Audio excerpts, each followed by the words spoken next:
My name is Yunja, and I'm 72 years old. For 50 years, I gave my heart, my body, my everything to a man who threw it all away. He died in his mistress's bed. And they had the nerve to ask me, his betrayed wife, to pay for his funeral. Can you imagine that kind of disrespect? If you're watching this, comment below. Have you ever been stabbed in the back by someone you loved? Like this video if you think women like me deserve a voice, and subscribe to hear how I fought back.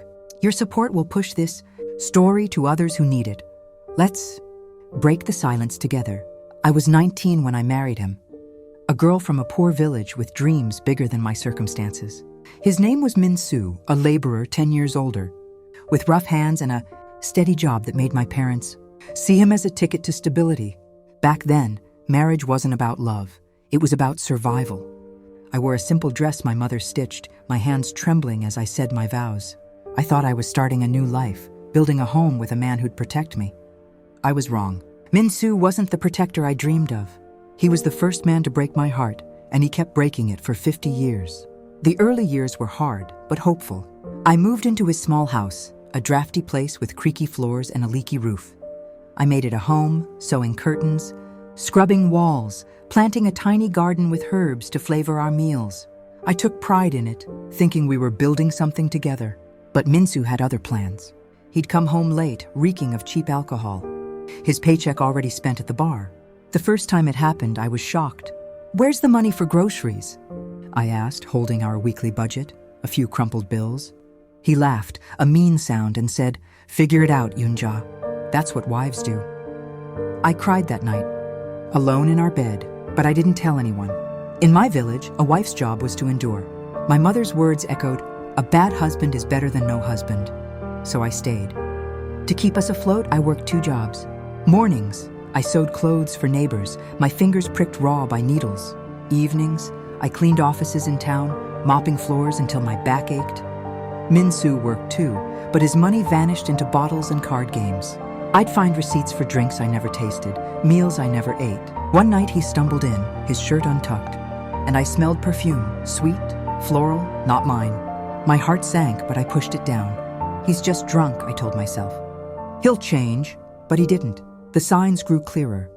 A lipstick stain on his collar, a phone call he took outside, whispering so I couldn't hear. When I asked, he'd shout, "You're imagining things. You're nothing but a nag." His words cut deeper than any knife, making me feel small, worthless, old before my time. When our daughter Soo Jin was born, I thought things might get better. I held her tiny body, her eyes so much like mine, and believed she'd soften him. But Min Soo barely looked at her. "Another mouth to feed," he grumbled, pouring himself a drink. I carried Soo Jin on my back to work, stitching dresses while she slept against me. I'd sing to her, soft lullabies my mother taught me, promising her a better life. 2 years later, our son Ji-hoon came. I loved them fiercely, but Min Soo didn't. He'd leave for days, saying he was working late, but I knew better. Neighbors whispered about a woman in town, younger, prettier. I confronted him once, my voice shaking. "Who is she, Min Soo?" He slapped me hard and said, "Don't question me. You're lucky I come home at all." I touched my stinging cheek, tears falling, and stayed silent. Divorce wasn't an option, not with 2 children, not with the shame it would bring. The years blurred into a cycle of work, lies, and pain. I'd wake at dawn, cook rice and kimchi stew, hoping he'd eat with us. Most days, he didn't. I'd find receipts in his pockets. Dinners for 2, jewelry I never wore. One time, I found a note. "Meet me at 8. My love." My stomach churned, but I burned it and said nothing. I kept the house spotless, raised our children, paid the bills with my earnings. Soo Jin learned to read from books I borrowed. Ji-hoon learned math from the budgets I scratched out to stretch our money. Min Soo gave us nothing but excuses. "I'm providing," he'd say, but his paychecks went to bars, to her. I worked harder, taking on extra sewing jobs, cleaning more houses. Once, Soo Jin had a fever so high she couldn't breathe right. I begged Min Soo to drive her to the doctor. "I'm tired," he said, turning over in bed. I walked 4 miles in the rain, holding her, my shoes soaked through. She got better. I got sick. He didn't care. By the time I was in my 40s, I felt older than my years. My hands were rough from work, my face lined with worry. Min Soo called me old, useless, said no man would want me. I believed him, because who else was there to tell me different? The neighbors stopped whispering. They knew about her now. A woman half my age, living in a fancy apartment he paid for with money I earned. I saw her once, at the market, her hair shiny, her dress expensive. She looked at me, smirked, and walked away. I went home and cried, not because I loved him anymore, but because I'd given him everything. My youth, my strength, my hope, and he'd thrown it away. I thought about leaving, packed a bag once, but stopped. Where could I go? My children needed me, and I had no money of my own. So I stayed, a ghost in my own life. As our children grew, they saw the truth. Sujin moved away after marrying a kind man who treated her better than her father ever did. Ji-hoon started a family, calling me sometimes but keeping his distance from Min-soo. I was alone with him now, in a house that felt like a prison. He barely came home, spending weeks with her. When he did, he'd eat my food, take my money, and leave without a word. I found a photo in his wallet once, a young woman, smiling, her arm around him. I didn't confront him. I was tired of fighting, tired of losing.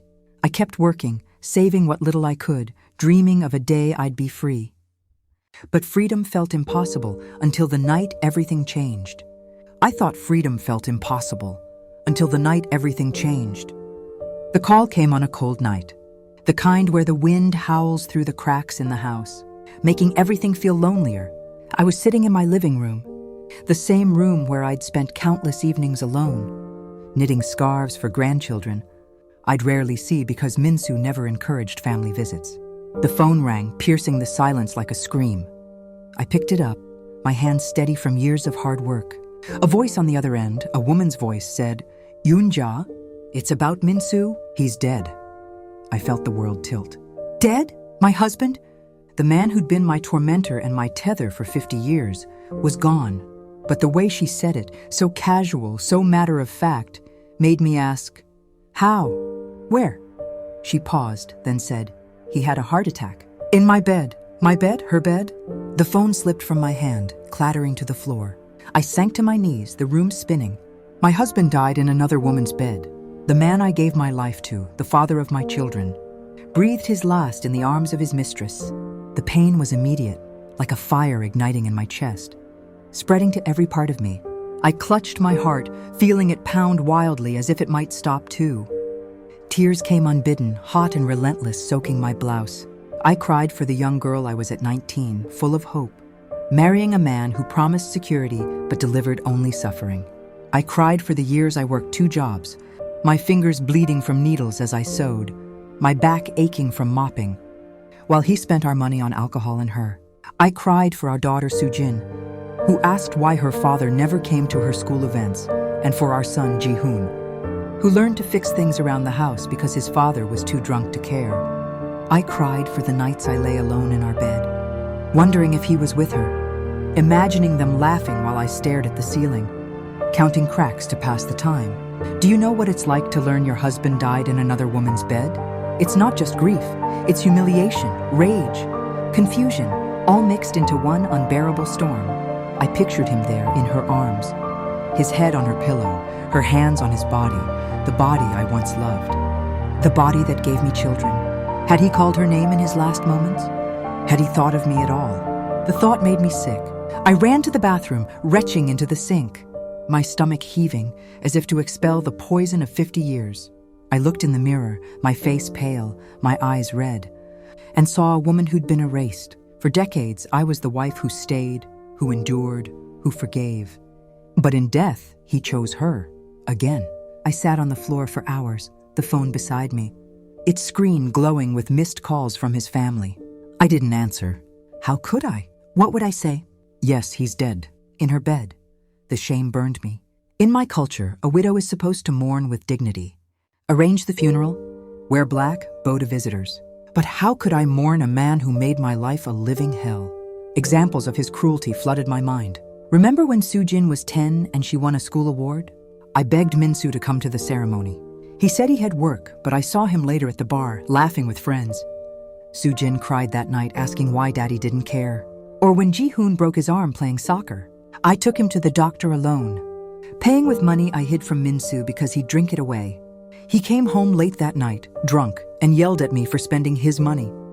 His money? It was my sweat, my blood. The mistress, let's call her Ji-yeon, though I didn't know her name then, was younger, prettier, everything I wasn't anymore. She'd been in his life for at least 10 years, maybe longer. I'd seen signs, a hotel receipt in his pocket, a woman's earring in his car. Once, I found a love letter in his drawer. My dear Min-soo, I can't wait to hold you again. I burned it. My hands shaking, but I didn't leave. Why? Fear, shame, love, or what I thought was love. Now she was the one holding him in death. She was the one who saw his last breath. Not me, the wife who bore his children, washed his clothes, cooked his meals. The injustice of it all made me scream into the empty house, my voice echoing off the walls. Why her? Why not me? But deep down I knew, because he never valued me. I was the dutiful wife, the invisible one, the one he took for granted. The next morning my phone rang again. It was her, Ji-yeon. Her voice was calm, as if we were old friends. "Unja, I'm sorry for your loss," she said. Sorry? The word felt like a slap. We need to arrange the funeral. Min-soo deserves a proper send-off.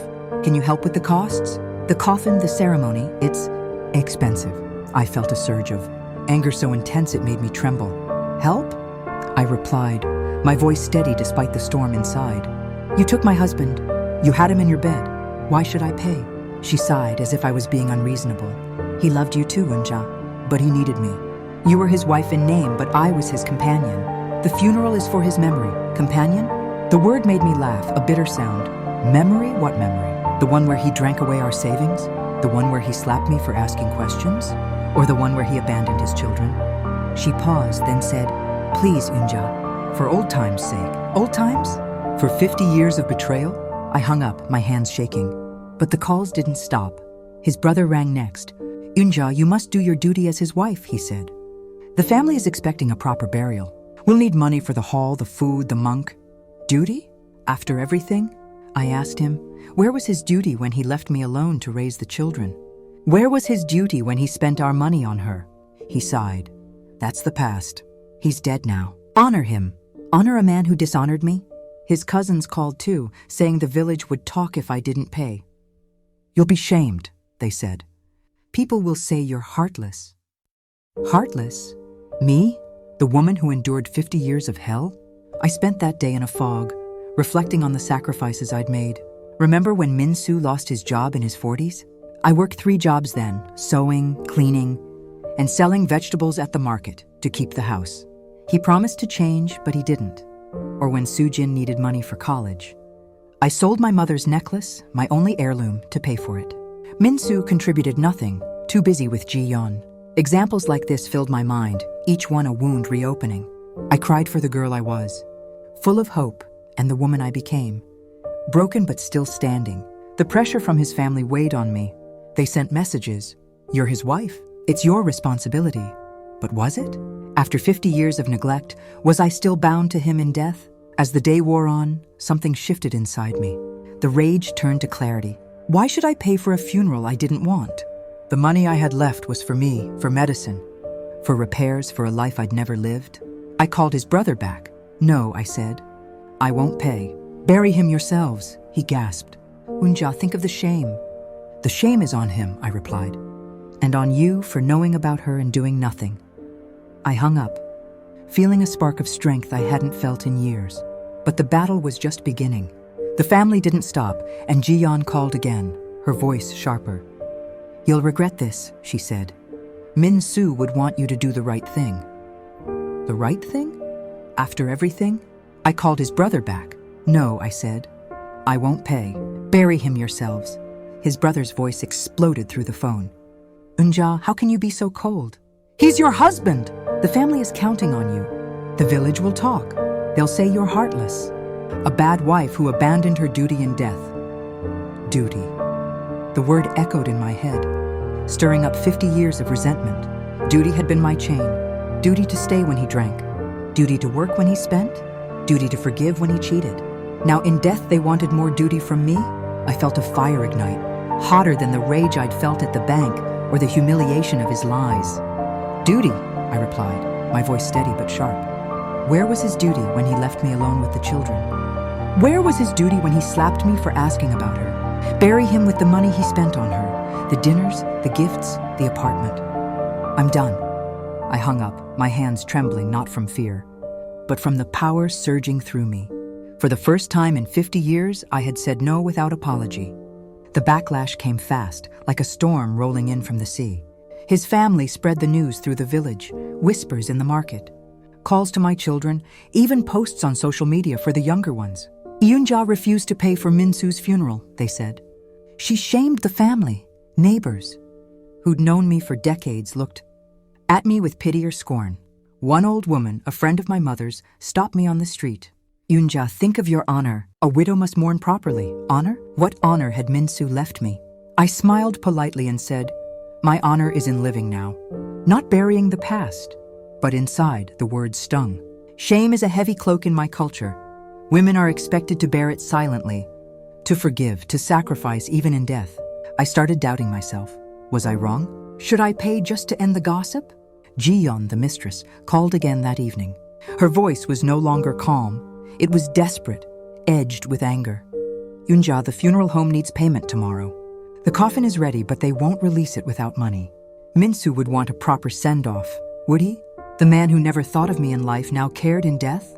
I laughed, a bitter sound that surprised even me. Minsu wanted me to suffer in silence while he enjoyed you.